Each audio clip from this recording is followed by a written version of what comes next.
They're broken down and defeated, deterred and chained, busy and confused, sleeping.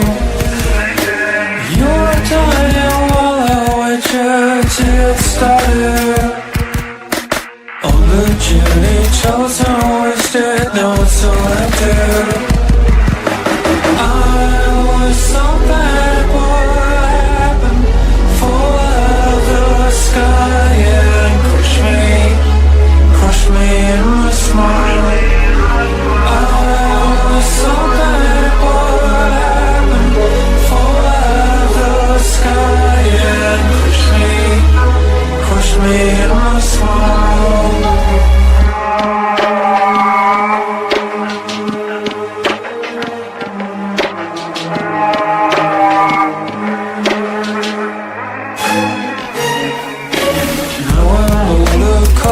Sober, sad and jaded. They're not coming, they're broken down and defeated. You are dying while I wait you to get started. You are dying while I wait you to get started. I was so bad, what happened? Fall out of the sky, yeah. Push me in my smile. I was so bad, what happened? Fall out of the sky and crush me in my smile.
I'm a motherfucking unicorn, a one-of-one. The vibe being the love and light, then lighten one. My karma isn't just stellar, I live by truth. Fighting evil, my scars are living proof. Protecting you from the storms with all my might. Love me, I will treat you right. You ever cross me, it's the last thing you'll ever do. With my crown of thorns, I'll wreck you. I ain't playing, yo, Bryan hard, call me a saint. Too bad Chris, because Bigfoot knows my name. I'm a messenger of God, with loyalty I serve, taking out all evil with his holy word. A true Knights Templar, sword in hand, slice you up, bury you in the sand. I'm a motherfucking unicorn, you'll never find anyone like me. Born in the Bronx, raised in NYC, so listen up, take heed. I float like a butterfly, sting like a bee. A true Knights Templar, sword in hand, slice you up, bury you in the sand. I'm a motherfucking unicorn, you'll never find anyone like me. Born in the Bronx, raised in NYC, so listen up, take heed. I float like a butterfly, sting like a bee.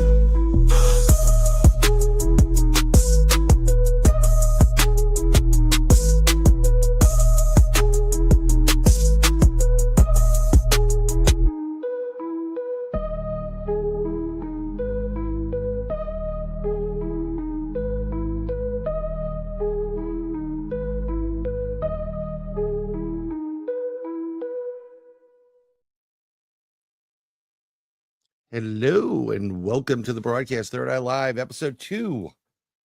Yes, I only have one podcast for all those who are paying attention. A ton of them. It's like Dave Scott says, I have 9,000 and plus. Al could attest to that. Al Sandariga in the chat right there. We've got Douglas Sullivan. Doug, welcome to the chat. We also got Eric Mattson Jr., who is our guest tonight. We're going to be getting to that in a few moments. I'm waiting for my Nana to come in. She's supposed to be here. It's really weird because Wednesdays, sometimes they're tough nights. When the other people get pulled into other shows. We had a little bit of an issue when we did Three Beards a couple of months back before the summer started when Craig decided to end it, but I'm here. I'm going to do it. And I'm finding right now is that there is a ton of people that watch this after the fact. And over the time, they'll probably start to come back in. That's how it rolls.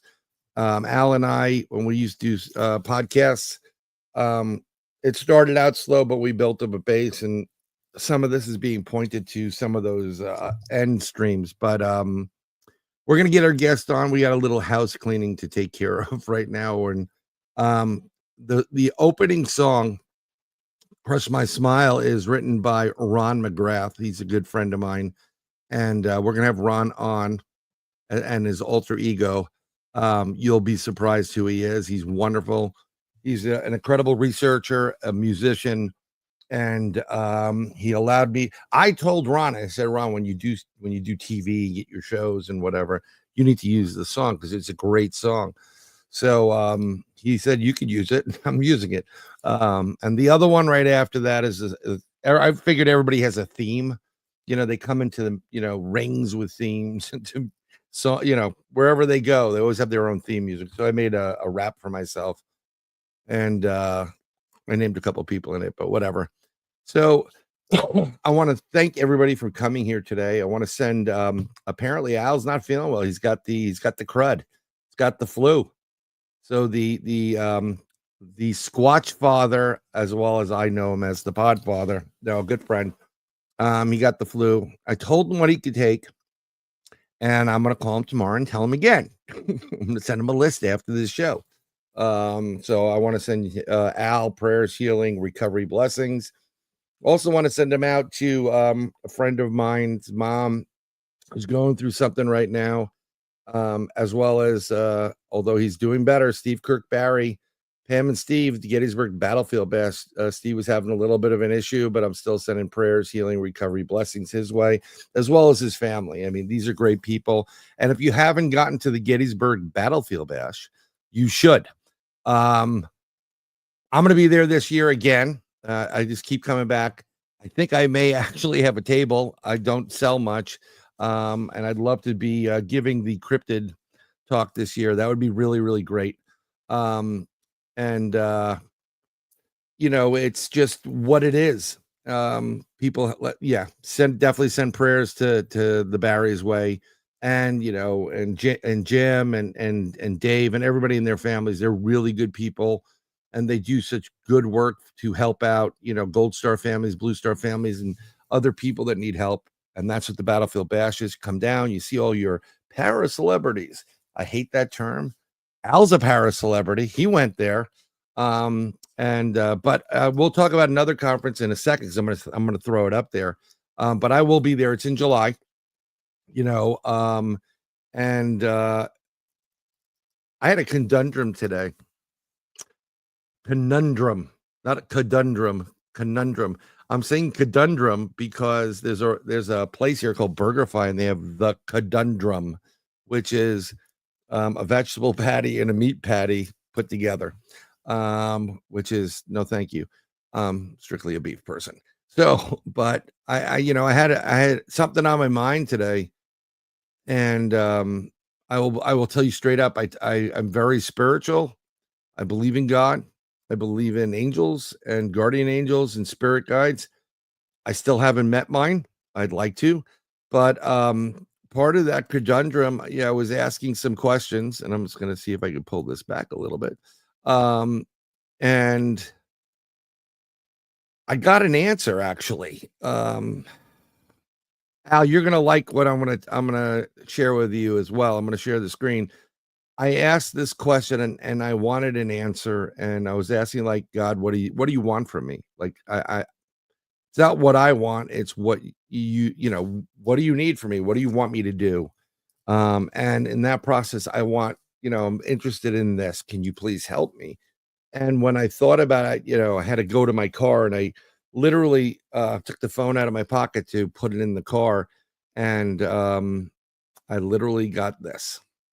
So, which is incredible. And we're going to talk about this down the line. I don't know what else. And we're going to ask Eric about this too. I want to ask his opinion on it. But 444, an angel number. And that's a way for your guardian angels, your spirit guides, family members, and the like to what do you call it? Just give you a message and let you know what's going on. And let me tell you something, this is really powerful. I've been seeing certain numbers a lot more recently. I see 1111 a lot, 444. I've gotten 222s, and I've gotten 555, and I mean, I can't tell you. I don't just sit there and wait for the phone or the car. I mean, I even have on my car, it was there. I've caught it on my watch, and I take pictures of it. I'm trying to see how many days it's been. I go with this type of stuff. No, I wish it was Al's in chat right now, and he said lottos. Like no, no lottos, but and thank you, Eric, for the intro. I wish it was like the intro, and something great, and I wish it was lottery, but if I do get so lucky, this is a good answer. And we're going to go into the meaning behind all this. We're going to get some people on. We'll maybe have a roundtable to discuss what's going on with these numbers and why people are now like seeing them. I mean, everybody used to see 1111. That's another angel number. I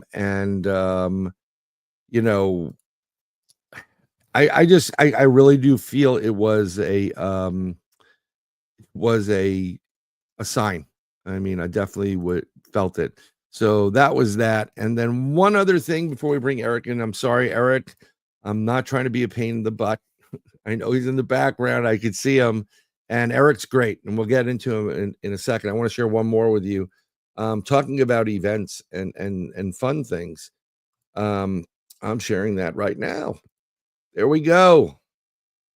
September 19th and the 20th, I will be at Crossing Realms Conference, Eagleton Civic Center. And look at that guest list. I mean, it's a ton of very well-known people in the world of the paranormal, para celebrities, special guests. My condolences to Ken Gearhart, whose father passed away, but Ken will be there. You're going to have all our fans from Tex Wesson, and they know who Al is. Brandy and Krista from Blondes and Booze, Monica Rawlings from Paranormal World, Paranormal Paul, Daniel Diva, Bigfoot Michigan Rob, who he's like a brother, Donnie Cho, Randy Gilbert. Everybody's going to be there, and I'm going to be doing something with Dogman, but I'm also going to be throwing in a little more stuff and the connection between our cryptid world and our spiritual realm, like ghosts, with also extraterrestrials. So the list is up there. We'll be posting it again. Eventbrite, go get your tickets. It's going to be a great time. I mean, we're in Missouri, so like it should be fun. Like we'll go to Dollyland afterwards and exercise some ghosts. So that's good. But that being said, my first guest on this show tonight is a great guy. I know him very well. He is an astrophysicist. He's an engineer. We'll let him get into all the pedigree stuff, and we'll welcome in, and then we'll just start talking a little bit with him. We're going to try to hit on pyramids and the alignment and some other stuff. So, ladies and gentlemen, please welcome to the stage my brother and good friend, Eric Mattson Jr., astrophysicist. So you have to unmute yourself, Eric. I can't do that. No, I can do that. I'm gonna unmute your mic. Just hit the unmute button at the bottom of your screen. Pleasure to be here. Thank you so much, brother. It's really Thank you for coming on. A list of who's who. That's right, Al. It's a list of who's who. And Eric says he wants to attend for sure, but he goes all over the place. I mean, I try to. in search of a lot of information, and I'm trying to do something different. I don't want to just do all the paranormal stuff, right? Because I've had this discussion, and the I like the esoteric side of a whole bunch of things. And I mean, so it's very interesting. Most people, my kids love Eric. They love Al. They love Uncle Al. He's my buddy. This is where my brother from another mother as well. He investigated fidelity with us. I don't know if you were there for that one. So I dragged them out and I just told them they'll probably have some like Italian food. No, your kids are the best, man. Yeah. They are absolutely amazing. So yeah, it's a great background. I gotta send him a Bigfoot shirt, the one I have that Thank you, Al. the same one with Bigfoot, and I'll send it to you. We'll talk offline.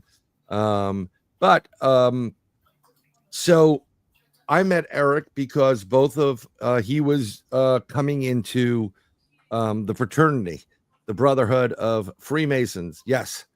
No, we're not the Illuminati. I wish. I wish they controlled everything. I wish too. I'm trying to get Al to join, but he's just like he's done. He's playing grandpa, and he does his thing and whatever. Well, good for him. That means that he's got a family and he's got a life, and that's amazing. Well, everybody does. You have a family. Absolutely. I have a family, and then we have extended families. Yeah, one does not disqualify you from the other. That's for sure. No, we'll get them there. It actually brings you in more. I think what we need to do, I highly recommend it to anybody if they want to, it's no secret. Just go down to your local lodge, hang out with some of the brothers, sign a petition, Absolutely. and you'll too find out how to pay your bills. And how to raise money for charity. I ever charity. made. Other than having my daughter, it's the best decision I ever made. Yeah, no, I remember that's where I met Eric. I met Eric, hey, how's it going? I'm a member of two lodges in the same district in New Jersey. And I met him there and he was really nice. And I'm like, I had a good vibe about him. And he was really, really, he was knowledgeable. He knew that I knew stuff. You like, oh my God, it was kind of like, are we best friends? So much room for activities. Yes.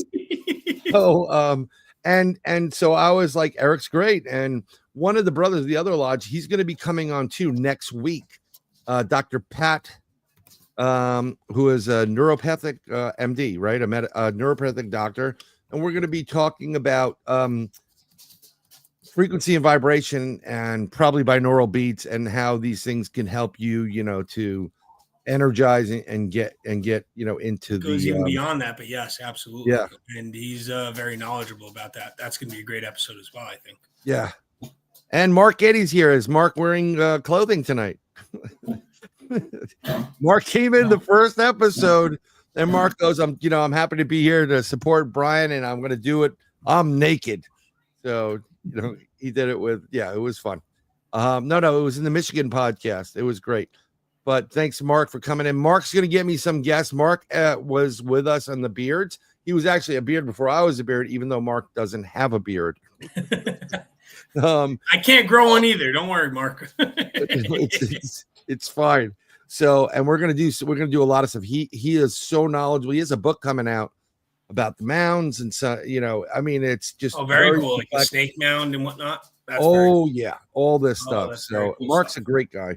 And then we may have that guy Al Santoriga on, if I can get to his agent, his little agent. No, Al is doing he was supposed to do a show tonight, but he got the flu. So, what better way to get rid of the flu than I can make you laugh. So with that being said, but so I met Eric and Pat took him under the wing. That's what we do when we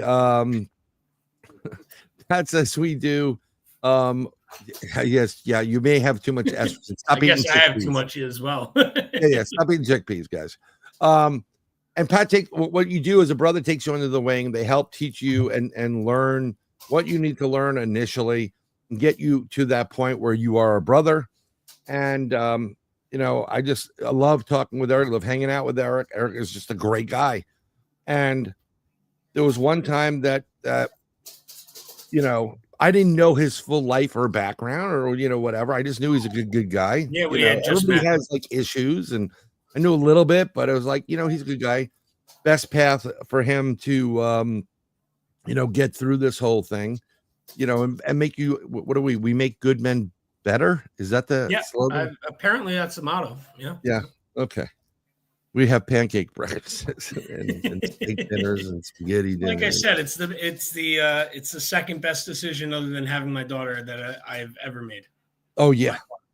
Oh yeah. It's really wonderful. And once you get to a certain point, and you become you are a master mason, it's whatever you want to get out of it, and you travel and do everything. But apparently at this point, Eric knows everybody. But at the time, I got a message from Pat because Eric was supposed to meet with Pat to do some stuff. And he goes, I haven't been able to contact Eric. And I said, what do you mean? And he goes, well, we've been out of contact for a couple of days. I don't know what's going on. So I said, well, keep trying. And we kept searching for you. And at one point, it's very unlikely of me too. Like, yeah, one of my brothers calls me even at that very early point in my Masonic life. Yes. Right. So I'm like, okay, something, maybe something's wrong or something happened or whatever. So Pat calls me, goes, look, I'm trying, but I can't find him. And I said, I'll tell you what, if you don't call me back in like an hour or 2 hours, I'm going in and I'm going to remote view where he is. So Pat says, okay, yeah, you can do that.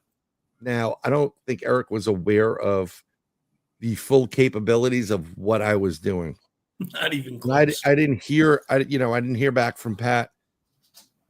So there I am, and I literally concentrated on trying to find Eric, and I got this image of a hospital near like a morgue area, and I felt the coolness of the basement in the hospital and the morgue, and I was really seeing the morgue, but I was also seeing a curtain, like a hospital curtain, drawn, and I was really nervous because, like I said, Eric, a fantastic human being and wonderful brother.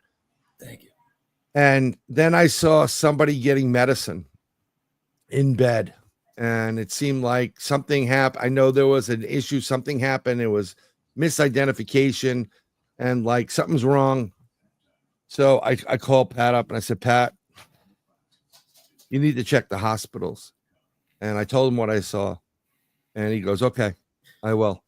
And Pat went out, and I said, get back to me, Unbeknownst to me this entire time, by the way, everyone. Yeah. Which is I didn't know if he was alive or not, or in trouble, or because I'm seeing a morgue, but I'm also seeing this curtain and more, it's like a little bit of this, and you feeling it, and you're like, well, you don't see the those refrigerated boxes for nothing, right? So I tell this Pat calls me, he texts me back, you were 100% spot on. He goes, I'll call you in a few minutes. And I'm like, what? And he calls me back. He probably goes, happened about a week after you did your remote viewing, something like that. It was pretty. No, he was checking all these places, and this was like 24 hours after I did it. Okay. Or something like that. Yeah, and, just a day or two. Yeah, Pat comes back and goes, you were 100% spot on. He had an incident, and he got beat up, and he lost his he was taking some, like, I think a nebulizer or some other breathing stuff. Yes. Yeah. And he's in the hospital, and the room happened to be with a curtain there, and it's next to the meat locker. Freaking wild. Yeah. Wild. When I say wild, guys, I didn't know about this until after everything that I had experienced, which was very traumatic, and it was unfortunate. But regardless, when I finally got back in touch with my brothers and friends and the people that were caring about me and worried about me, I was going into masonry. I was going to take the next step in masonry. To I don't want to go into too much detail about that either, Yeah. but That'll be a regardless, I was private going to the next podcast. step, and Pat was already my mentor at that point, and people were worried about me because they're like, this guy wouldn't just disappear because he got cold feet, because that's not me. I was so into what we're doing He already. was. And Eric, even after that, I got jumped, as Bryan had said. It was a very unfortunate situation. I called Bryan and basically the next day, and I don't think it was the very next day, but it was somewhere close. And Bryan was moving, and he needed help. And I asked, who showed up to help him, and there was one or two people that showed up to help him. And I called him, and when he said that, I was like, no, this is not okay. And I was like, no problem, brother. I'm going to be there. And I was there. And I had sunglasses on and a hat on. I was trying to hide some of the things that had gone on through me. Yeah. And when I got there, I explained to him what happened. And Bryan looks at me and he's like, you're the one person that had the best excuse to not be here. And you actually showed up. Yeah, he got mugged, man. And he, I mean, but let me tell you something. We'll let it get into his a little bit of a bio, Yeah, fair enough.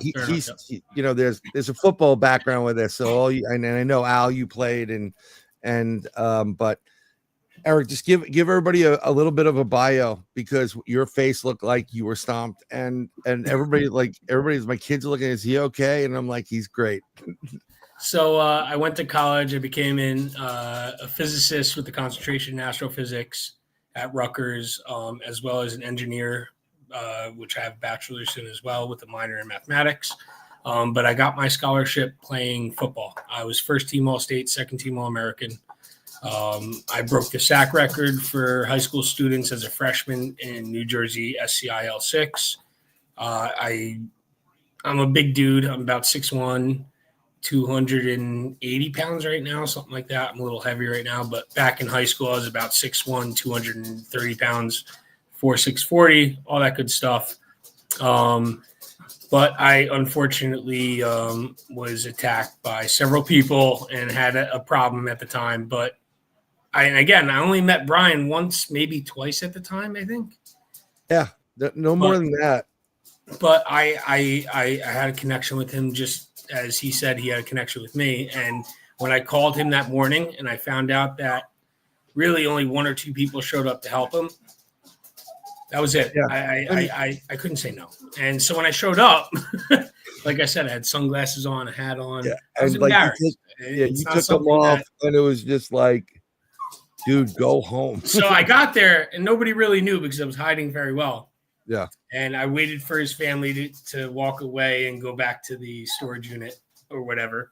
And I took my sunglasses off, and I looked at him, and Bryan was like, holy cow, what the heck happened to you?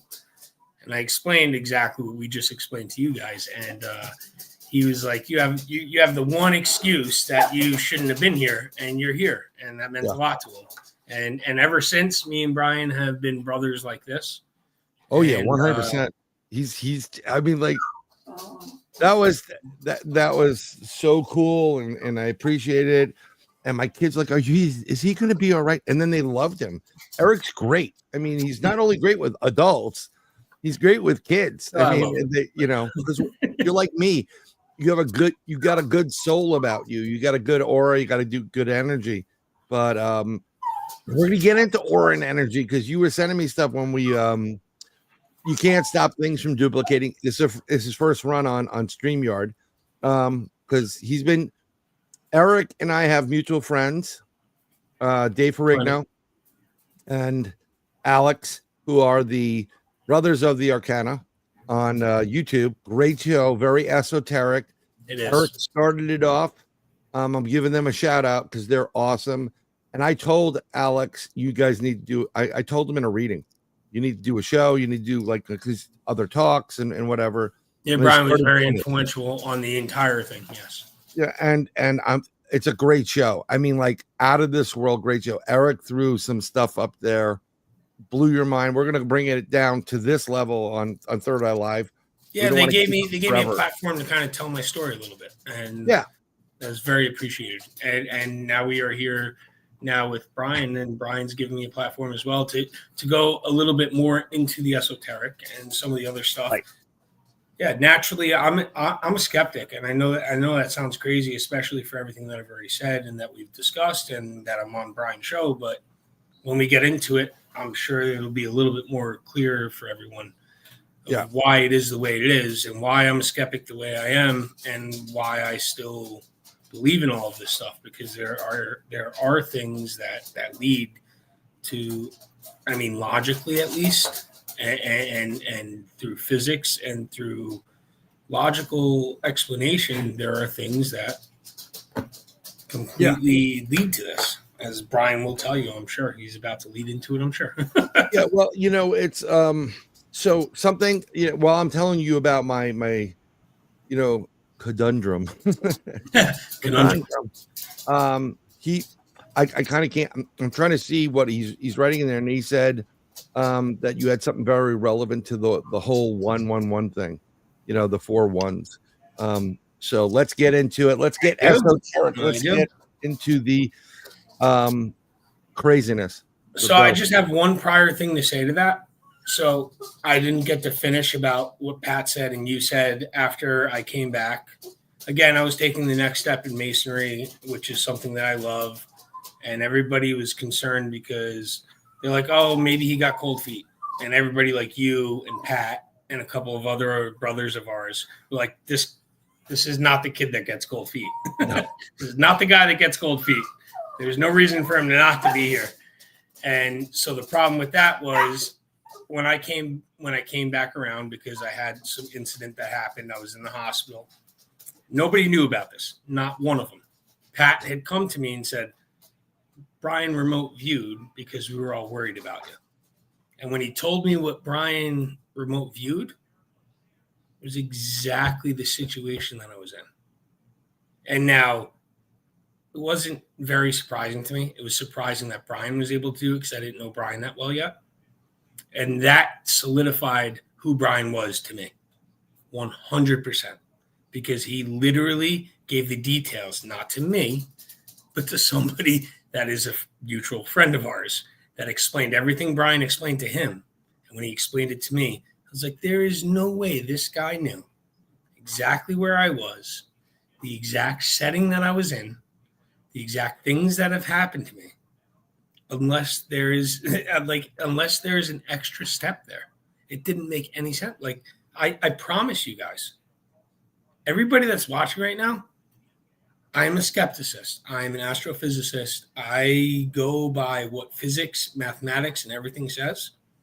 And what Bryan had told Pat and what Pat had presented to me, there is no way that this man, Bryan, right? who I've only known for a few weeks, maybe a couple months tops. Yeah. There's no way that this guy knows that much about my life, that he knows exactly where I am and what I'm dealing with.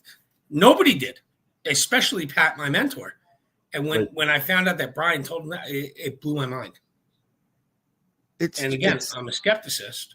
Yeah. And when I heard of this information that he gave to Pat, because I didn't even give Pat this information, it was announced to me by Pat that Bryan already knew about all of this. And I've only met the guy 2 or 3 times at this point. And I was like, there's no freaking way. That's where I realized that Bryan was the real deal. Even though I had gone to him beforehand and I had put myself forward to help him in any way I could, because I already felt that he was my brother. Again, a third eye thing. It was a gut feeling. This guy that I met, I loved him already. It was weird. And when I met his kids, I already loved his kids like they were my nieces. Like, like that was it. They needed no other explanation, no other experience. And after that, when Pat had explained to me, oh, well, Bryan said that he's seeing you in a hospital bed with a curtain drawn over you and taking medications. I was like, what the hell are you talking about? How the hell do you know about that, Pat? Number one, because Pat I knew very well at the time. Number two, me and Bryan barely knew each other at the time. Well, that's the whole that gets into the consciousness, the universe, the Akash record, right? And I didn't do it to pry into your life or world. I was Absolutely concerned not. about your well-being and safety. It was So that's why out I of did what I concern. did. And when I meet people, especially in masonry and whatnot, I know we want to keep that at a very minimal reason, but you have to believe in a higher power. And people Yep. always ask me, because I'm an astrophysicist, well, how are you a mason if you're an astrophysicist? I always say, what do you mean? Like, well, you believe in a higher power? I'm like, absolutely. There's no doubt in my mind that there is a higher power. I'm like, what do you mean? You're an astrophysicist, you're a physicist, you're a scientist. Most scientists don't believe in that. I'm like, well, physics should explain everything in the physical universal world. Should. Unfortunately, it doesn't. Right. No matter how hard we try to figure it out, it doesn't. And it should. And that is the higher power to me. 100%. I believe in a higher power. And that is 100%. There's realms, there's realities, there's dimensions above anything that we can perceive or conceive. And that's where we're going to get into with the 1111 and what you wanted to discuss initially. I just wanted to explain that first. No. I think that's great. And so what's the deal with the 1111 that you mentioned? Okay. So 1111 is like a superstitious thing for a lot of people. And a lot of people don't understand why that might be a superstitious thing. Do you have anything you want to add to it before I go forward? No, I was amazed that I was seeing 1111, quite often.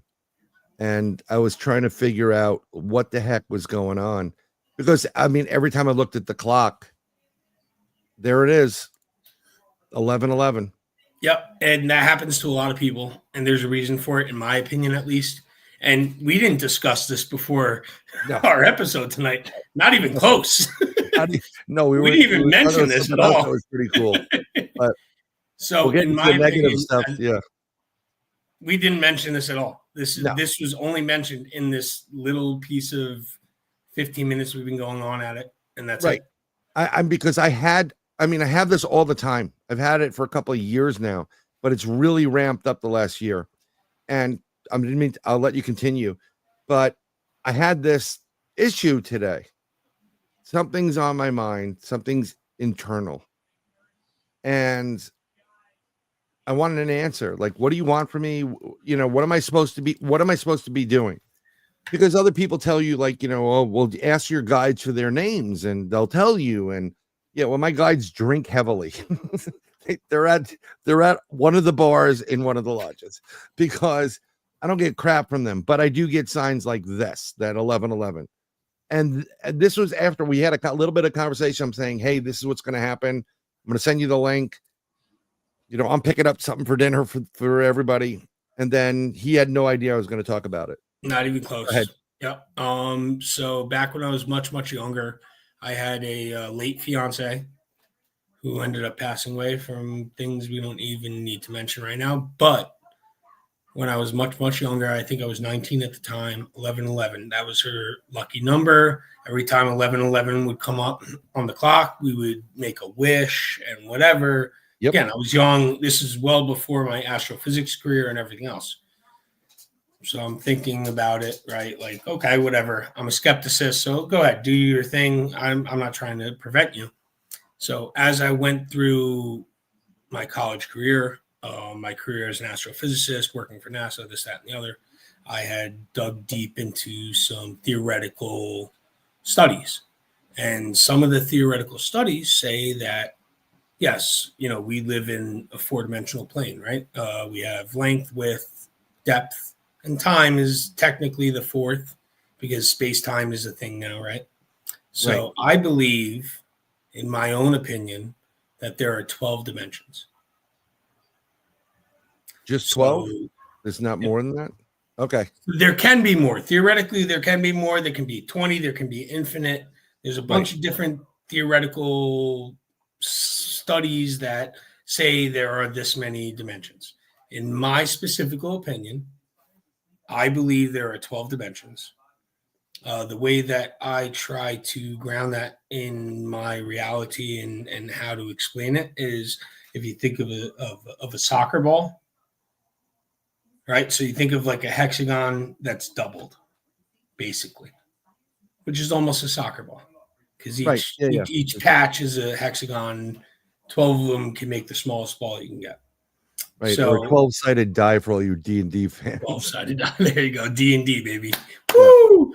Anyways, from some of the research that I've done, some of my own studies that I've put my own theory into, the 11th dimension is where you transcend to understand it all, which is why 1111, or the 11th dimension, is where you are presented with some of the spiritual things, or at least what we call spiritual things, would be the 11th dimension, the one step prior to unlocking everything, which is why the 11, in my opinion, is so important. And when it's repeated, it makes it even more important and more pertinent.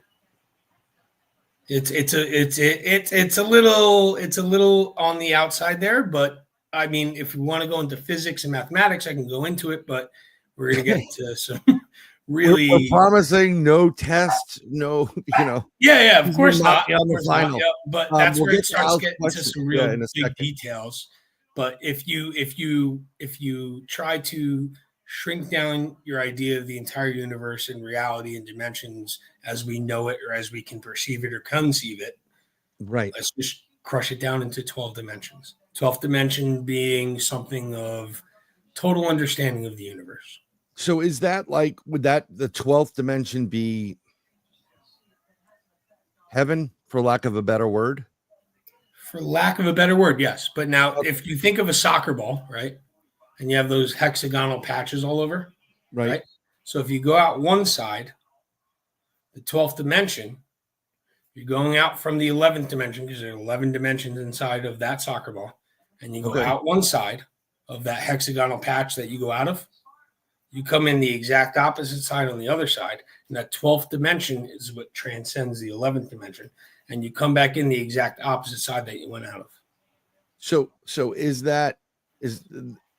the opposite side. So you go out 11, circle back You got to around. think of more of, so you have to think of it as a 3-dimensional world or a 4-dimensional world. Right. But it's more than that, because if we're going to 12 dimensions, it's actually an 11-dimensional world, which we can't perceive. There's different dimensions to different sides and different aspects inside the entire universe. Yep. Right. As a sphere or a soccer ball or whatever you want to try to perceive that. Do you think the 12th dimension is something like reincarnation? Could it be reincarnation, or when you, like, we're in this dimension right now, number 1, when you die you go into number 2, then you go to number 3, then you go 4, 5, Oh, 6, so you're like talking about base reality. Okay. So that's talking about base reality. Are we in base reality? Are we in the 12th reality, or so on and so forth? In the 9th you want reality, to talk about like the Matrix and so on and so forth. Yeah, kind of like that. So my whole thing about the whole Matrix theory is we understand the Matrix is one thing, whether it's the movie, whether it's a simulation, but I don't think it's any of that. I think that the understanding of what a simulation is or a Matrix is goes beyond our understanding. So we try to bring it down to an elementary level. Brother Dave here. Yes, we'll get to you in a second, Dave, but yeah, I'm listening. Oh, there he is. Yeah. That's so Al came in with my stuff. So I'm not going to get into that, but I understand what you're saying on the dimension side of it. But Al had an interesting question. Maybe you know the answer. Question: hasn't NASA confirmed that, or has NASA confirmed that? The 12 dimensions. Have they confirmed anything? That's still theoretical. There has been an astrophysicist that has confirmed that black holes are holograms of themselves. So what we're looking at when we look at that's intense. Think about that concept. Black holes are holograms of black holes. So what we're seeing is a projected image of what they actually are. Right. So when you get into black holes, stuff starts getting really crazy. One of the most accepted theories is when you enter a black hole, when you pass the event horizon, space and time invert. Yeah, that's a mind F. Yeah, that's I'm just trying to So now think about how we visualize it. experience space and time. We travel through space as we walk, right? But Right. time unfolds around us no matter what. Constantly. Yeah, now flip that. Now we walk through time, but space unfolds around us. Well, it's very interesting. So time technically is an earth construct. In some ways, yes. In some ways. Well, The way Eric we is, measure it, the way we Eric measure it. is privileged to certain things I am not. But I'm just saying Unfortunately, unfortunately. but I've been pretty spot on about things that I'm technically not privileged about, but whatever. No, you're definitely fucking spot on about. Oh, Yeah. So we'll get, you're definitely freaking spot on about a lot of stuff. Yeah. So the whole purpose, I try to explain this to people, like time is basically an earth construct. We construct time, 1 o'clock, 2, 2, 3, 4, certain movements, whatever, miles per hour, whatever it is. It's all time based. But in theory, time happens at the same breath. Past, present, and future happen in synchronicity of each other. Einstein tried to explain it the best way he could. Unfortunately, it wasn't that easy to understand. So now, as far as a construct of Earth, it's the way that we measure it. So the way that we measure time is we take two mirrors and we bounce a photon between them. Okay. Right? That's 1 second. So photon hits that mirror, it comes back to this mirror. Single split. Is that a single split? It's kind of where we're going into. Yeah. Okay, go ahead. I'll shut up now. No, it's fine. So on top of that, the reason that time, as we kind of perceive it and understand it, there's a beginning and an end to everything. A sun is created and a sun ends. That's time, right? There's a beginning and an end to that sun. Now, the way we measure it is what we constructed. Now, that all has to do with the inertial frame of reference. So now let's say you're a human on Earth. Earth spins at 1,000 miles an hour. Now let's say you're not a human, but you're some other type of being that's giant, right? That can hold the galaxy, the Milky Way galaxy in their hand, and they see it spinning around. Now we know the Earth spins at 1,000 miles an hour at the equator, but it also spins around the sun at about 66,000 miles an hour, give or take. But we also know that the sun and the solar system spins around the Milky Way galaxy at even faster, about 500,000 miles an hour. But then we also understand that our galaxy is traveling through the universe at even a faster rate. So now this is where the inertial frame of reference comes in, which is special relativity or relativity. So when your perception of time is what grants you the idea of being able to measure it and understand it. But if there is a being that lives in a fifth dimension or sixth dimension or 12th dimension, how do they perceive time? Well, perceiving time for them is such a smaller increment, because if we were to take a two-dimensional creature, which understands only length and width, like a stick figure on a piece of paper, which I've discussed in some of my previous. We can't hear you, Brian. I apologize. I try to go on mute, but actually, Eric gave a great explanation of this, if I'm correct, on Dave and Alex's Brothers of the Arcana podcast. And I'm going to try to find the link to that and send it up. And hopefully, a sidebar, Dave's coming down, so I may be seeing him in a couple days. Oh, that'd be great. Yeah. So Dave's a great guy. Dave's great. One of my favorite brothers. Anyway, so if we take a piece of paper and we draw a stick figure on it, I'll do it for this as well. That stick figure only understands length and width, right? So all they see is length and width. They can't even perceive what depth is. All they see is length and width. They can see a square, and it looks like lines to them.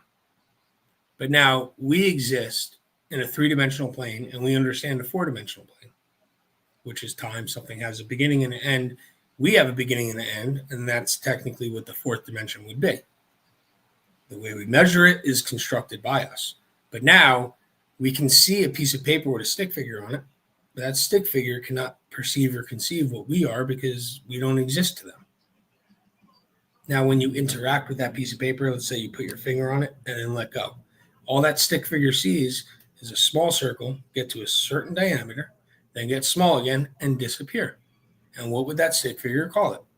A UFO or UAP. Now, we as 3-dimensional / 4-dimensional creatures, we see a light pop up in the middle of the sky, go this way really quick, go that way really quick, and then disappear. And what do we call it? We call it UFO or UAP because we can't perceive what that extra dimension is. Now, let's say they're a 5th-dimensional creature. It might be what Bryan can do by going into the astral plane and experiencing and traveling across the universe in a 5th-dimensional plane, which we can't conceive or perceive. These other beings they exist in that, so they can see us as a stick figure on a piece of paper, but we cannot see them. And it continues further from that. Now let's go to a 6th-dimensional being, or a 7th, or a 12th. And now it's an exponentially greater concept that we definitely can't conceive yet. Bryan may be able to conceive some of those things. Some of those things that Bryan has shared with me since we got to know each other, I've been exposed to a little bit by my grandmother, who was very good friends with Deepak Chopra. When I was much, much younger, she taught me about the chakras and all that other stuff, spiritual beings and whatnot. What you can conceive and perceive, you may achieve, stuff like that. Right. And so some of that stuff was very profound to me. And I was 12 when I started learning about it. So I didn't really know about it, but it did give me the interest into it. And it also gave me, why I am a skeptic, it opened my mind to some of the stuff that can actually be possible. And meeting people like Bryan, who can do things like Bryan can do. Yeah. Go ahead, Bryan. Let me interrupt just for 1 second. I don't know if you met Al, but you'll eventually will. I'm not like a skeptic, but I have that science background. I did study astronomy and physics, and I thought about being what you are, astrophysicist, but I wanted to make some money or try to and not have steal my work. So I said, but I try to employ the scientific method throughout investigations, from ghosts to cryptids, UFOs. Dave Ferrigno, who's in chat right there, our brother, he also does a lot of stuff with the paranormal as well. You know, he does investigations and research into that. So I am a skeptic as well. It's just, let me tell you, when I tell you what I tell you, sometimes that shit blows my mind. You know, it's like when I believe it. It would blow my mind too. Well, Al and I do like Al and I've been researching Bigfoot, UFOs, you name it. Dog man, owl man, owl man, whatever, you know, quite often. And most of the time when Al is he's not as eloquent, but Al will say something more along the lines of this when he doesn't believe something. I'm calling bullshit.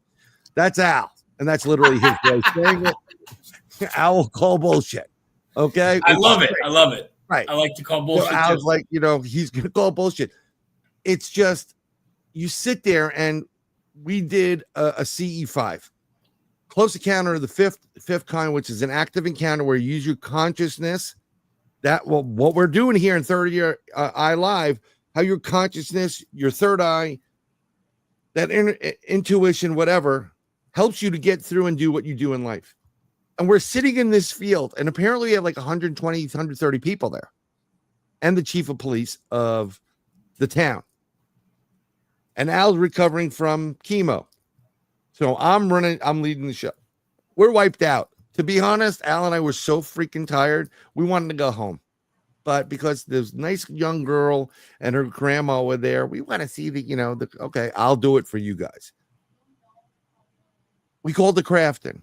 It was over our heads. It was acres long. Acres. When I tell you acres, the size of this thing was ginormous. It was gunmetal black. Everybody went, ooh, ah. And Al and I are sitting there going, holy shit. I had a holy shit moment. I'm like, wow. So I understand being a skeptic. And go ahead. Sorry.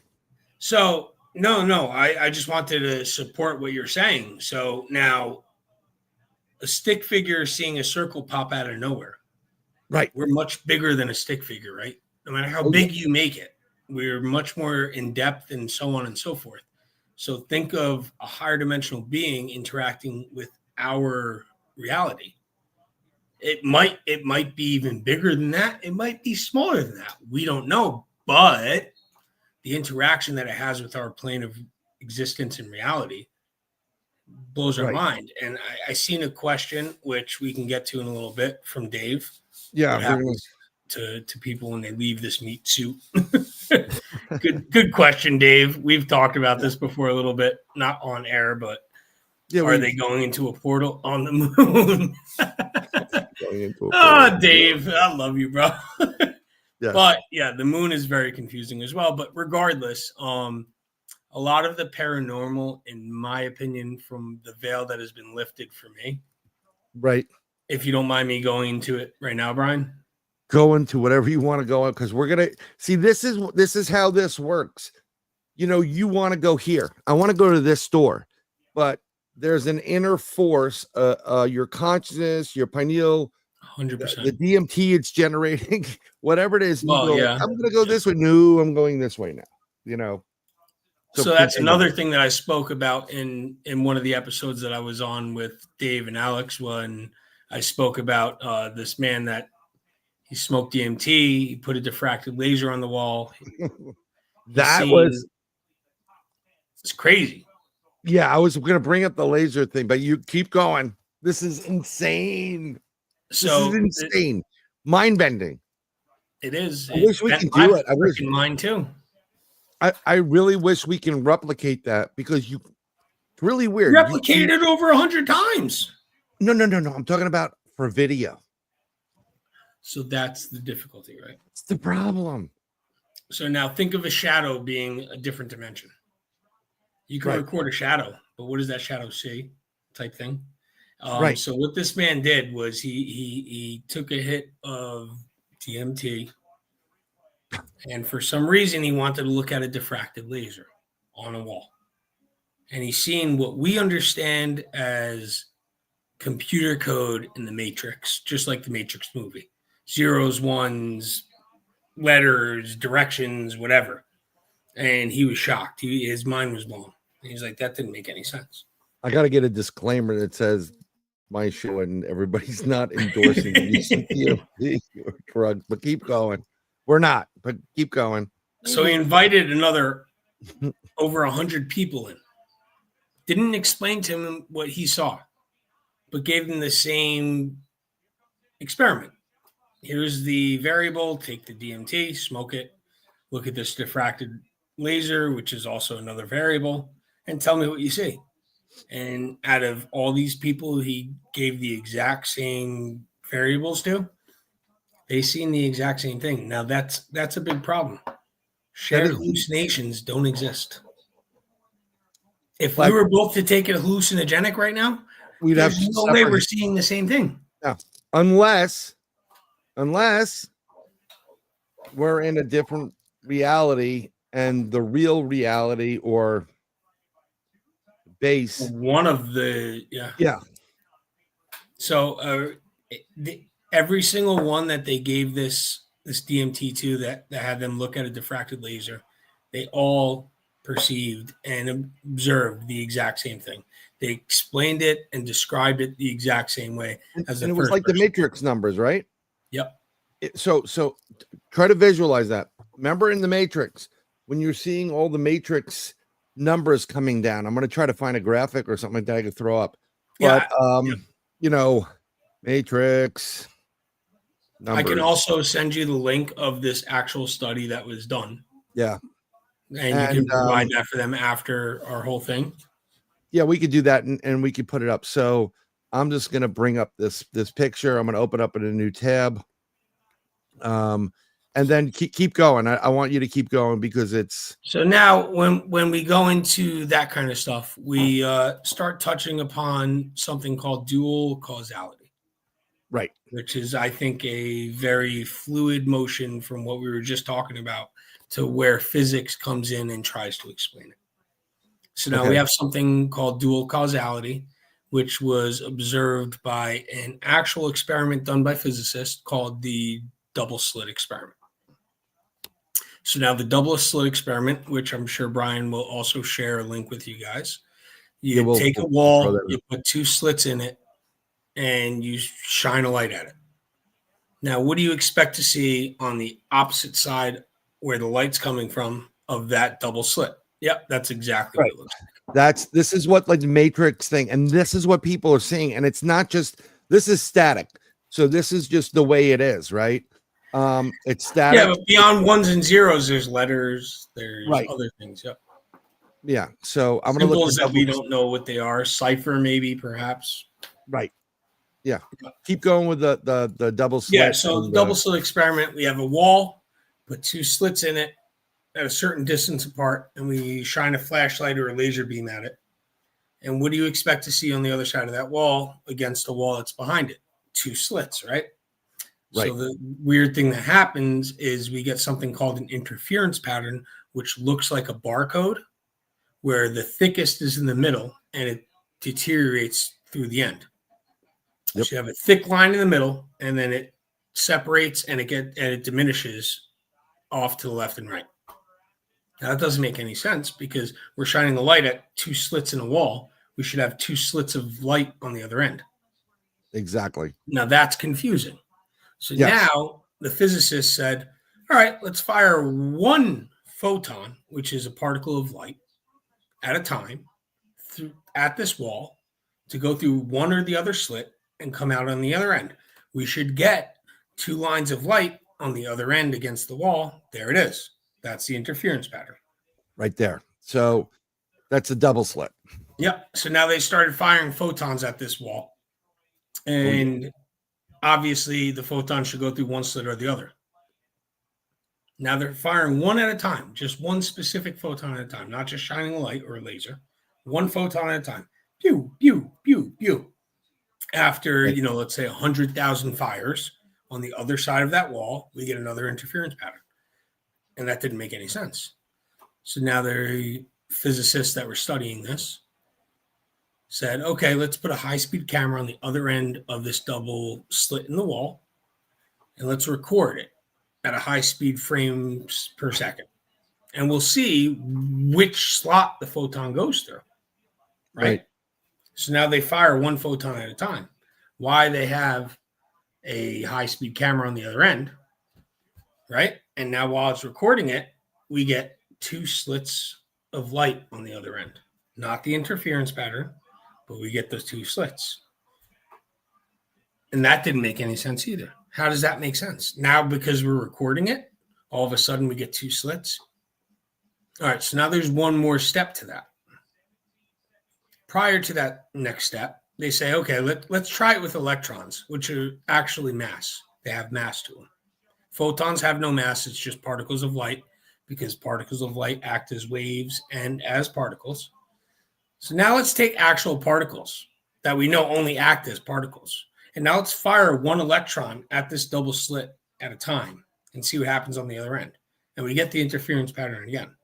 Then we plug in the high-speed camera again, and we fire these electrons again. And now we get 2 lines of electrons on the other side of the double slit.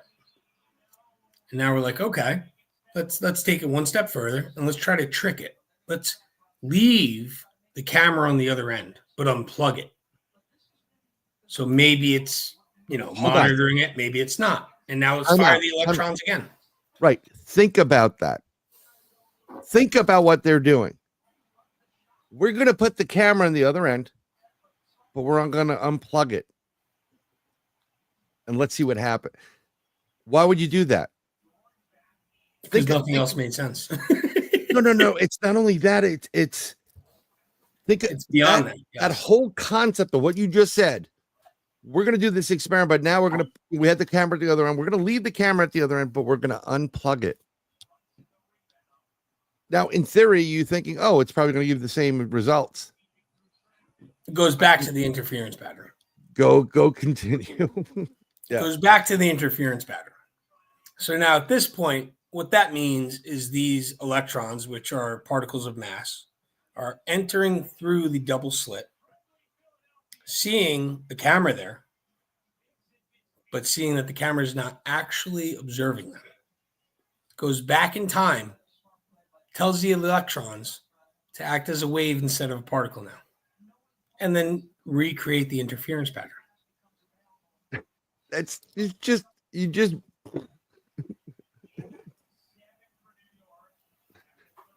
I don't even know what to say because it makes no sense to me.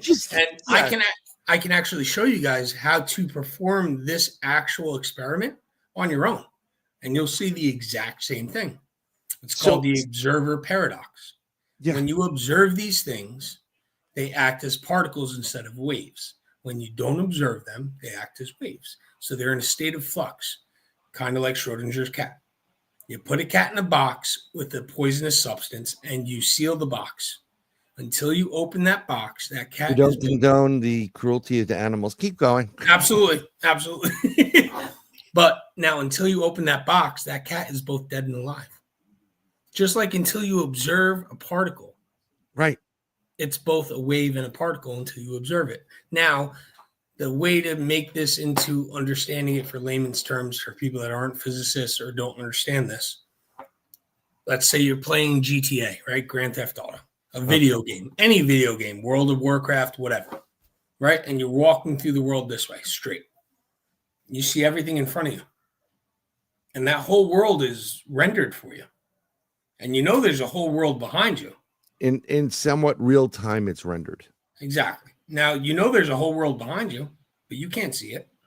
So until you turn around and look at it, nothing's there. Exactly. Nothing's there. So until you turn around to look at it, there's nothing there. Let's take this into Brother Ferrigno's question about the meat suit. So at a moment when you pass away, right? DMT is generated in your brain by the pineal gland. That's true, but I'm just saying from people that observe somebody who has passed away, technically, if we understand this whole double slit and observing through observing, this is where it gets really crazy. That the person you see in bed that is passed away or wherever is also alive at the same time. How long is the length of that time is probably minimal, but it's, its energy is dissipating over a quicker time and it's transferred into some other form of energy. That's the whole inertial frame of reference. Yeah. Depending what reality or dimension you're in, you're observing it at a certain inertial frame of reference. And unless you're in that same inertial frame of reference, you don't see it the same way. No, you don't. And you're absolutely right. Exactly. So let's compound the thing that Al just said is the camera creating an electric magnetic field when it's on. So all of this exists on an electromagnetic field. And again, a lot of this is theoretical.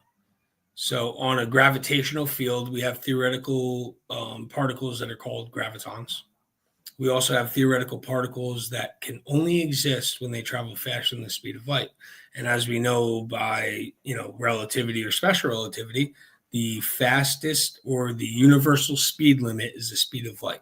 But we know that is not true because we have black holes which collapse space-time in on itself faster than the speed of light. So there is something missing there. And that's why I get those questions about how can you be this if you are a physicist? How do you believe in a higher power? Well, because physics should explain the entire universe, and it doesn't. And in my opinion, that's where divine intervention comes in. The third eye comes in. The extra dimensions come in. And again, as a skepticist, it blows my mind because it's so hard for me to believe, but there's no other explanation for it. If that makes sense? The only explanation for it is that there's a intelligent designer of our universe. Right. And then okay, so on top of that, this is why I was trying to explain, like, everything. This is what Tesla was telling you, 369. Sound, frequency, resonance, vibration. Okay. That's a great transition to the pyramids. Yep. Right. And we're gonna get into that. We're gonna have Eric's got to come back, and I'm gonna stress it now. I don't want to keep you too long because I went a little bit longer in the hour, but we'll keep you for a little bit more. Not that I want to shut it down, but Eric's got a life he has to get back to. But something, where Eric does a lot of work, there is a really big telescope. I have yet to be to it, because usually every time it was crappy, I think, when I came back up to the weather was bad. Yeah. And I live for this. I mean, like, I've always wanted one of these bad boys in my backyard. But and Al, if you want in, let me know. It'll be a Wednesday night. And I'll probably be broadcasting for both. But we got to get approval because he's not the boss. And if we can, we're gonna have Eric back, and we're gonna have him back with another guest, and we'll discuss it later, or I'll bring you a little promo down the line. But we're gonna try to broadcast from the telescope. And hey, Woo, and we'll get that. That's gonna be great. And what's gonna be great about it is Eric will be on camera, and he may be in a like a red field to block some of the brightness of the monitor, so you may not be able to see him, but he knows he can. I told him you can use your portable camera and log in too, and then we may be able to hook us up to the telescope and go, hey, tune this to X, and we're gonna go see some stuff. Absolutely. Yeah, up to 2.5 million light years out. Yeah, it's gonna be a lot of fun. Yeah, so continue, like the 369, the frequency, vibration, resonance. Here we go. I didn't mention, but we're going to talk about something about the pyramids. And Eric does a presentation. We can also have you come back and actually do the presentation. Yep. And he has you got a 3D printed model. I know who told you. I know who did that. Yeah. So Eric, go into the pyramids, and welcome, Woo. So you are all welcome, especially Woo. Yes. The pyramids, there's a lot that goes into it. I will start it the way that I start my presentation. We are taught. Everybody give me $20. I tried to get him to do it, but he wouldn't do it. So we are taught. What are we taught about the pyramids? What were they made for? I'm pretty sure you guys are about to answer. They were tombs of the pharaohs, correct? Now, where do we find hieroglyphics? In the pyramids, the Great Pyramids of Giza, right? Well, that's all incorrect. There's never been a mummy, a sarcophagus, or any hieroglyphic ever found in the Great Pyramids of Giza, period. We're also taught that the pyramids have 4 sides, which is also a fallacy. They have actual 8 sides. Each side is indented in like this. And you can only see that on the summer and winter solstice of each year, unless you have an aerial photo of these pyramids. So now we go one step further. We're also taught that they are aligned with Orion's belt. Well, that's also not true. Yep. They have to either be flipped, or a 10 degree of accuracy has to be flipped as well. So that is not true. Although a long time ago, 13 to 15,000 years ago, give or take, is when they did align with Orion's belt. And we are taught that these pyramids were built 4,500 years ago. Doesn't make any sense. Now we take the height of the pyramid, 481 feet, and multiply that by 43,200, and we get the polar radius of the Earth to a 99.7% degree of accuracy. Okay, interesting. Now we take the perimeter of the base of the pyramid, and we multiply that by 43,200, and we get the equatorial radius of the Earth to 99.8% degree of accuracy. And is that Earth flat? Oh, yeah, of course it's flat. Yeah, that makes sense. Yep. Go ahead. No, it's definitely not flat, but we can go into that on another episode unless you want me to go into it now. But either way, so now what is the significance of 43,200? What is it? That's a big number. Why are we using that number? Well, now let's think back to how many sides are on the pyramid, right? There's 8 sides. We can only see it during the winter and summer solstice. How many hours of day and how many hours of night are on the winter and summer solstice? 12 hours of each, right? How many seconds is 12 hours? 43,200. So now we go Are even you seeing further. the map unfold of the Earth and the latitude and longitude? They knew how big the Earth was. They knew it all. Now we go to the geographical center of the Earth. Where is that? New Jersey. No, Yeah, that's pretty much, right? Other joke right there. It's the northeast corner of the Great Pyramid of Giza, or Khufu's pyramid, they call it. Yeah, that's all BS in my opinion. Now, on top of that, the GPS coordinate of the Great Pyramid of Giza is the same number as the speed of light. It also incorporates pi. It also incorporates Euclid. There's a lot that goes into it. Beyond that, now we talk about, well, what the heck happened. Well, now there's 2 chambers that enter in, the Queen's Chamber and the King's Chamber. Each pyramid, and not just the Great Pyramids of Giza, but each pyramid across the world is sat on top of a natural aquifer. Now, what's the significance of that? Well, these pyramids resonate at the same frequency of what the Earth resonates at. And that comes from the natural aquifer that is sat below them. Right. Okay, so now we have the inner chamber of a pyramid vibrating at the frequency of Earth. There you go, right? Now we have these chambers that go into the King's Chamber and the Queen's Chamber. And we found chemical residue of hydrated zinc chloride as well as hydrochloric acid. And now when you mix those 2 chemicals, it creates hydrogen gas, which is extremely flammable and has a lot of energy to it. Now, the inner chambers of the pyramid are made of rose quartz granite, something that is very, very interesting and completely significant to just rose quartz granite. Have you ever used a electric grill lighter where it clicks, clicks, clicks, and then lights? Yep. Well, it uses something called piezoelectricity. And piezoelectricity is created from compressing a piece of quartz between 2 pieces of metal.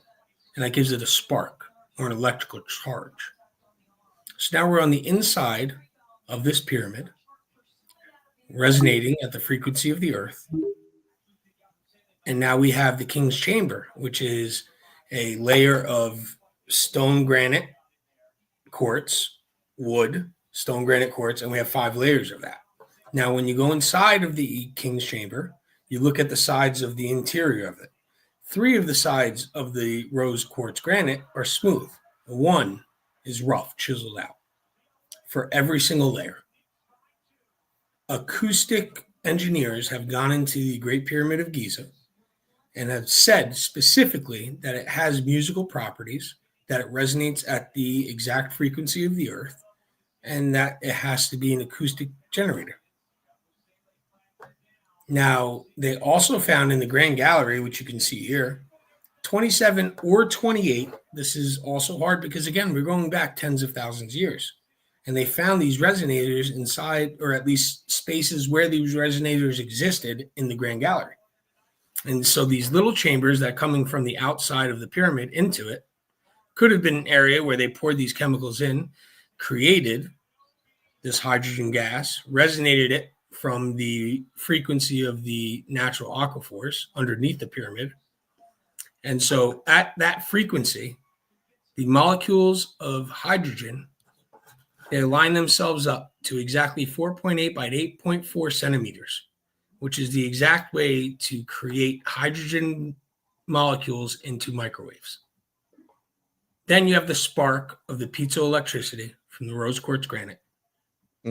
Sparks the microwaves of hydrogen, shoots it through the top of the pyramid, which the capstone was 24 karat gold, which is a great conductor of electricity, the best conductor of electricity. Right. And we're one of the first things removed by we haven't seen the capstone. It's what we're told about it. So now we have a thermoacoustic generator of clean electricity. Now it's shooting all this electricity into the upper ionosphere of our atmosphere, and it reverberates and bounces back because specifically it's at the frequency of the Earth, which is why it is able to remain in the ionosphere continuously. And it goes around the world through the ionosphere collectively and constantly until, well, how do we get all this electricity out of the ionosphere, Eric? Well, all you need is a copper plate capacitor rested on the roof of your house. You take a copper wire, you connect it to that copper plate capacitor, and you put it all the way down into the ground of the Earth. Yep. And you have wireless electricity through your house, as much clean and wireless electricity as you need. And you got to understand something here. Let's get a little bit deeper. You know all the churches and the spires, Symbols, yep. and all of the I forgot what they're called in Russia.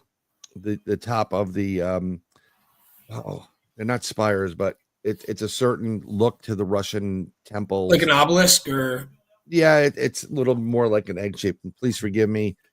My Russian side of my family will kill me. You don't know what that is. What are you, stupid? Whatever. But and then you go into fireplaces, and when the fireplaces wasn't about wood, and it wasn't about fire, it was about positive and negative coming down and generating a certain frequency, vibration, resonance. That's why they got rid of bells. I mean, keep going. So now on top of this, the only thing found in the Great Pyramids of Giza was a black sarcophagus, is what they call it, also created of rose quartz granites. It's the only thing they found in any of the 3 Great Pyramids of Giza. You guys can fact check this on Google. It's going to tell you the same thing. So now the dimensions of this black sarcophagus is basically the same dimensions of the Ark of the Covenant, which is basically a dielectric capacitor. It's battery. So in my opinion, it was charged in the Great Pyramids of Giza, lifted out, brought across the world, and shown people wireless electricity. I mean, on top of that, there's something called the SAA. If I'm allowed to get into that, is that okay? Yeah, you can get into it. It's fine. Yeah, the SAA is the lowest point of our magnetosphere that dips down in the southern Atlantic. It's called the Southern Atlantic Anomaly. And our magnetosphere actually dips down lower there than anywhere else, which is why we try to prevent satellites, the ISS, and everything else in space to avoid that specific spot. Yeah, because it'll just. Yep. Yeah, they crash all the time into the Atlantic Ocean. And if you take that concept and the different energy, sound, and frequencies, right? And we don't have it hooked up. That's why there are pyramids all over the world. This was designed. This is a giant circuit. And that's why some of them, they don't work as much because they're offline. Someone unplugged them. And messed them up. Absolutely. Yeah, something unplugged them. And then, part of this also, and I didn't get into this with, when you were talking about it. We've had this conversation before that I thoroughly believe, and I used to love Egypt, and I thought it was the coolest thing, and I still think it's the coolest thing. Absolutely. But the Egyptians didn't build it. They found it. They happened upon it. And I think the reason why the gold is gone and everything shut down is because those idiots took it and made jewelry and other things from it. And they were some people were smart enough to we have those people in our government and around the world. They're linguists. They will be able to, if we have an interaction with a race of beings not of this earth, they will be able to say, yeah, this is a language, and they'll kind of be able to get a little bit of the dialect and figure it out enough to create some sort of Rosetta Stone so that we can translate. And then through time, it'll, more communication, proper communication, we'll communicate with them. Okay. some people saw these hieroglyphics, it was all written down. Whoever did this said, literally, it's like, your mother or your parent writing down, take the shit out of the laundry, fold it, put that back, mop this, shut that light off and this light off. That's what it was. And, they built an empire around it. But another thing, and I beg you, we did have Dave, I believe he threw up a link to the show where Eric was. These are different links. I'll probably put it into the not the chat, but the description.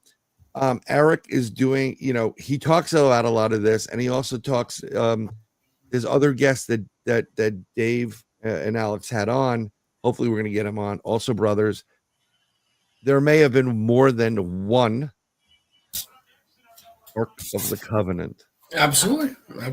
And that there's a really good chance there was something. Oh, I hope you don't hurt me. Something nuclear based in it.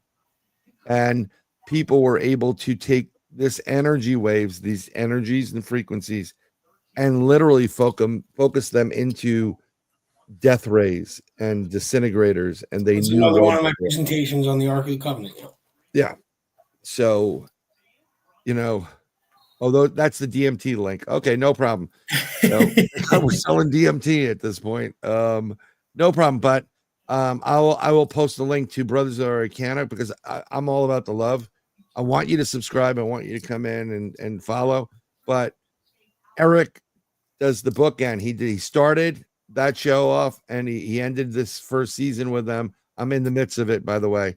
And I love when brothers kind of like correct other brothers and then find out later on. And Alex, well, he was right about something, but we'll get into that at another time. And we'll have Dave and Alex on also because that should be fun. Oh, that'd be great. Great. But they also had Scott Walter on. Scott Walter's great. Yeah. And then Tim Hogan. Tim Hogan's great too. Yeah. I'm gonna try to get, because you know what? One of the things, you ever hear the saying, folks, membership has its privileges? Fair enough. Yeah, that's why you may want to go visit, ask one to be one, but continue. Sorry about the pyramids. No, don't worry about it. So again, back to, I guess my other presentation is, back in the day in the Middle East, uranium, plutonium was a very, very prominent element that was founded in these areas. So now if you take the Ark of the Covenant as a dielectric, which was a capacitor, and you take what was said to be inside of them, the 10 commandments on these two stones, what happens if these two stones were radioactive materials like uranium or plutonium? Now we start talking about actually projecting, energy and electricity from something that was a dielectric. And so on top of that, when you take the hydrated zinc chloride and the hydrochloric acid, you get hydrogen at a safe pace. Now, Right. If you switch that to what is it called? The other acid, not hydrochloric, but sulfuric acid. Sulfuric. And you mix that with the zinc chloride. Now, without even mixing them, you have an explosion, which we have evidence of this in the Great Pyramids of Giza, where these walls have been blasted out 3 inches and so on and so forth. And these scorch marks and so on and so forth. I believe, because I can prove about 15,000 to 13,000 years ago, there was the mother of all CMEs, which are coronal mass ejections, which hit our planet. And we have evidence of this, scientifically, not theoretically, but actually scientifically, where we can revert back to what it was. And it might have either ended what those pyramids were doing. The SAA that we now have in the Southern Atlantic anomaly, 15,000 to 13,000 years ago, was located right above the Giza Plateau. And now, just about 4 months ago, they have proven that there are plasma bubbles in our atmosphere and magnetosphere that were located right above the Giza Plateau, which proves my theory of the SAA originating or being present at the Giza Plateau, the pyramids collapsing down, and now the SAA being where it is in the southern Atlantic Ocean. Right. That just came out back in September of 2024. We also found out that Tesla realized what all this was going on. He went to the pyramids. He figured it out. He went back to the Is it Westinghouse? it's not Westinghouse. It's the device that he made on Long Island. Was it? Yeah, it was the Long Island terminal. Yeah. It's called the Tesla Tower. Yeah, exactly. And He drilled down. Yeah, it's a ginormous Tesla coil. Yeah, if I had my presentation, I'd be able to show you, but Well, I can even share have with you you back guys. anyhow. But yeah, keep So going. what he did was he took these copper and iron rods and he drilled them down 39 feet down, and he built his tower on top of it. And these pillars went all the way up to the top of his tower, and he was basically able to generate an enormous amount of electricity that was wireless. And basically, Edison didn't want him to do it because Edison was making money off this electricity. Yep. And so if he was able to give it out for free, everything was screwed. But he figured out what the pyramids were doing. And now everybody always asks me in my presentation, well, one of the most interesting and integral parts of the wireless thermoacoustic generators was the copper and iron rods that went down into the aquifers, the natural aquifers, which, by the way, the tower of Tesla was also on top of a natural aquifer where those poles went into. Very important. 2019, they discovered copper and iron rods that were extremely tall in the natural aquifer of the base of the Great Pyramids of Giza. And everything continues to point to all of that. And it's very wild because I can build devices that would give us 0 point energy and whatnot, and that goes into a whole bunch of other stuff. But the physics check out, and I can tell you that, and I can put my name on it. And anybody that ever wants to know, I can show you. Wardenclyffe Tower. That's it. Thank you, Dave. I know there was You remembered. It was the Tesla Tower. Yeah. Which they destroyed before he was purposely. able to complete it. There were two of them. Pay back Edison and his investors. Right. And there's, one of the byproducts that Tesla had when there's a famous photo of him sitting with all this electricity going around him. Tesla Okay. coils. Yeah, it's bugging out. Very And cool. there have been individuals that it's like, diaries of Tesla, and he made mention secondhand to when these things get turned on, he hears things entering into the facility. And No, he even spoke about communicating with higher dimensional beings. yeah.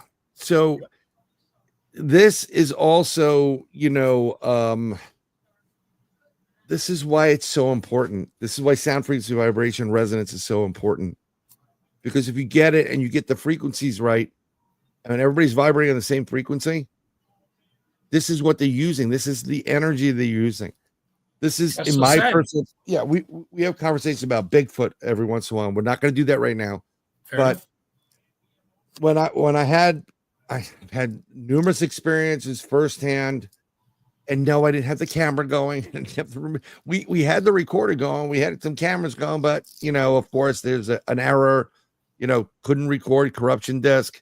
Talk to anybody that investigates this stuff, right? As a skeptic, when Bryan came through with what he said he came through when I was missing, and it was transferred to me by a third party, no, anything he says, I would never question ever again. I mean, Honestly. Woo Writer says thoughts on Trump's uncle involved with Tesla on a live cover-up. I don't know if he killed him necessarily. Tesla was on his way out to begin with. He pissed in the cornflakes of the wrong people. That goes back to what I was saying about the people that create hydrogen-based vehicles, people like Tesla, people like me that can build these things. And yes, yeah, you fall on ice pick 6 or 7 times somehow. And it happens. It happens quite often, like quite often, which is why I've had people ask me, hey, can you create a 0-point energy device where I can power my house for free? I'm like, yeah, I can do that. But buying those He'll go to materials, jail though. But yeah, you can do that. buying those materials is going to flag me, and these people are going to. I have an NDA with NASA about what I learned when they lifted the veil for me, learning about that we are definitely not alone. We have ultra dimensional beings that I have been exposed to, which again we can do on a later term. We'll do it at a later time. We're going to leave them with a teaser because we've been on a little bit longer than I told you. It's wild stuff. It's why it gives me nightmares. Yep. Yeah, we're getting close where this gentleman's got to go because he has other obligations, but it's the coolest thing in the world. I really wish that a lot of people could be with us because we play golf quite often in the summer. And we have the craziest conversations. And then some of the other brothers who really aren't into it are like, shut the fuck up and hit your ball. But if the sphere is, this is a Dyson sphere, like shut up and play. Dyson spheres are fun too. I think the best way to do it is Dave posted, just so everybody knows, I think people going to want more background on Eric himself, Eric Mattson. Okay, that's episode number 1. I'm in the next episode.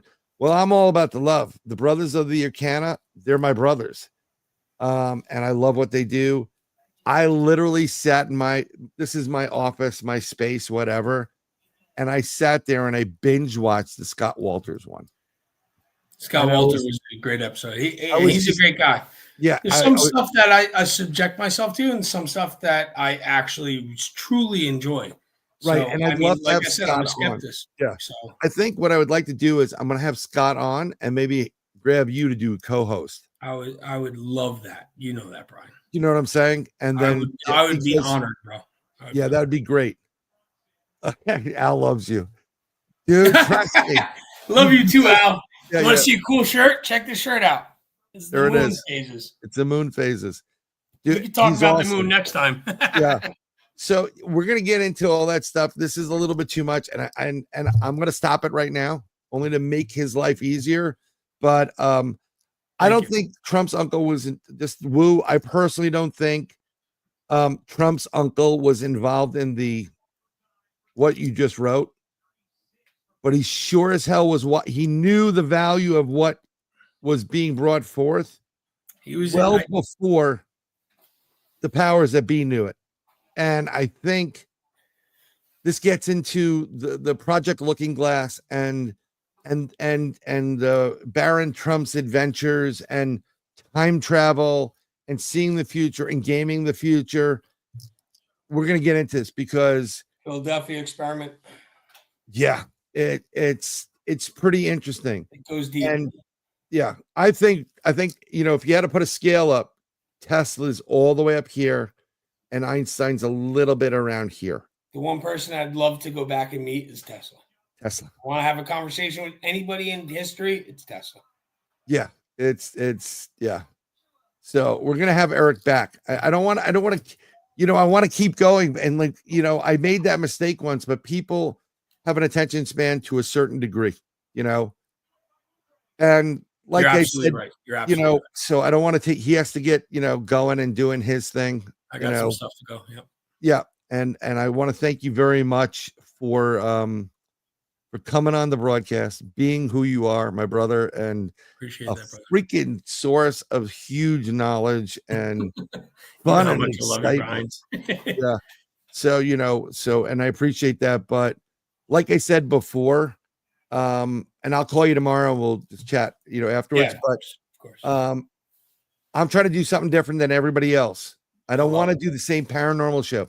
I'm tired of the paranormal. I'm tired of all the para crap. Pardon the expression. Either you're out there and you experience it or you don't. There are way too many people making stuff up to try to be relative. They're not.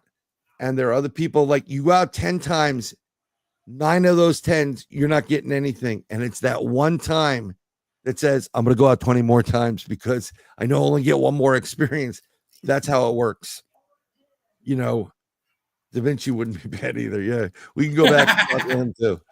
Yeah. But everything would be coded. But again, this is what pretty much. This is why, like, what is your third eye? What is your consciousness? What is that inner gut feeling? You know, when a mom, like, I have a bad feeling about the game. There's something at play here. It gives people the thought to go, I'm going to go and try to create a 0 point energy thing.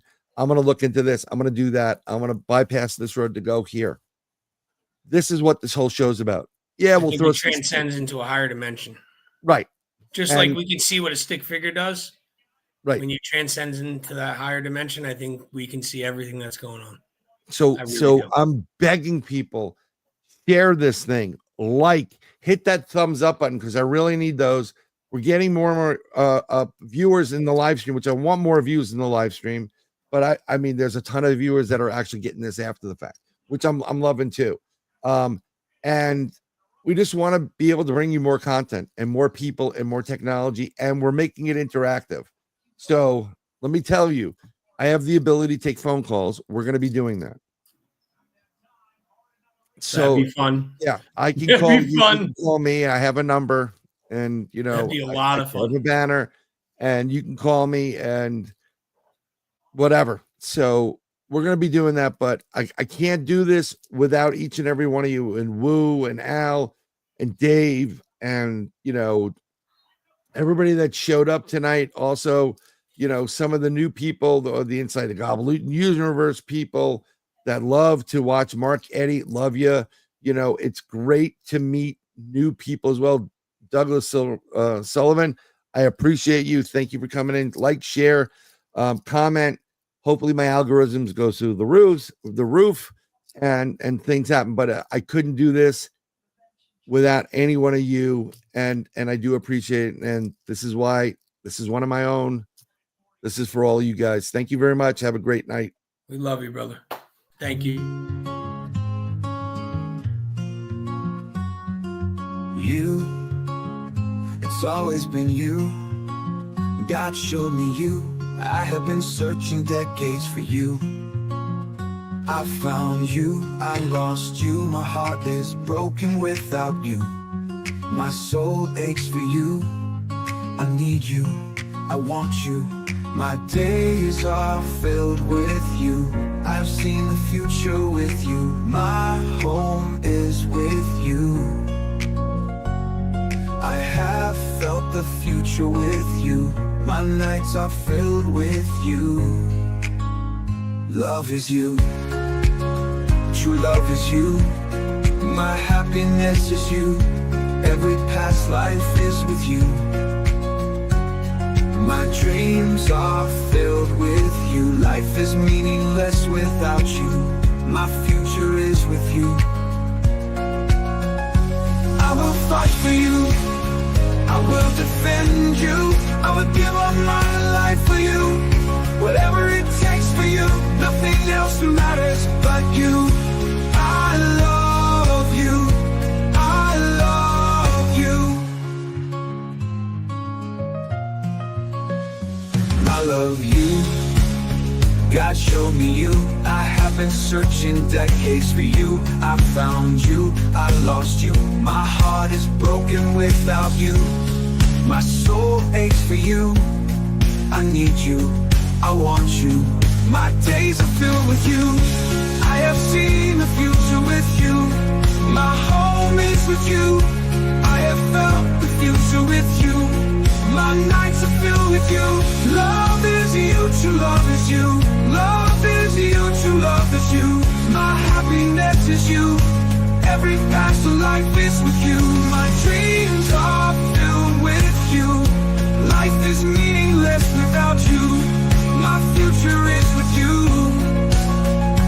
I will fight for you. I will defend you. I will give up my life for you.